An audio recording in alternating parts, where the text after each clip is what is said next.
It's amazing how this summer has two of the best original sci-fi IPs we've had in a very long time, and neither of them really made any money. I mean, first we had Edge of Tomorrow, which is great, but it did not make as much as it should. I think internationally it wound up doing pretty good. Then we have Snowpiercer, which is on video on demand after 2 weeks in the US. Let's just talk about the movie. Snowpiercer is great. I mean, there's no other way to say it. I went in with high expectations because I heard good things. I never saw The Host, which is the other big movie this director did. It's South Korean. I heard a couple of things about it like a year ago, and I didn't hear nothing about it until I found out that it was releasing a couple weeks ago. Heard really good things. It was like a really good, and even though this is classified as a sci-fi action movie, it's not like an aliens and stuff kind of sci-fi. It's more believable, realistic. It kind of involves a new ice age coming about, and what happens is then the rest of humanity's on this train. The rich people that paid the higher ticket are up at the front. They get all these nice rich things, and then in the back are all the poor people, which wind up having to eat cricket bars for protein. This is a really well acted story as well. There's a couple of surprise cameos I don't want to ruin, but John Hurt, who played the War Doctor in Doctor Who, so where I know him from, he did a really good job as kind of the leader of this ragtag group of poor people marching their way front. But he's eventually surpassed by Chris Evans, who is he's brave, but you can tell like he's got like a tortured past. He's someone who was able to experience life before the snowpocalypse and has now been here after.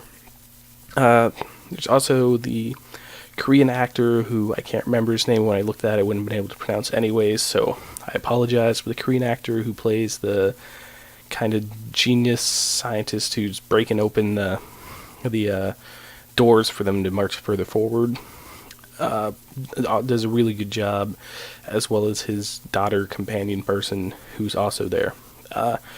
There's some really tense, dramatic scenes here.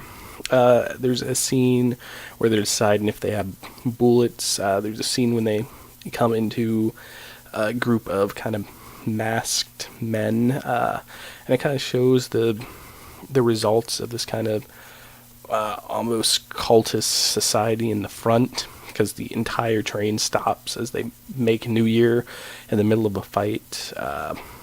And then there's just creepy kids, man. They get me every time. And there's this scene where they're kind of talking to the creepy kids that are being raised in a cult, kind of like a Nazi society almost, and it just messes with your head. That was a creepy scene.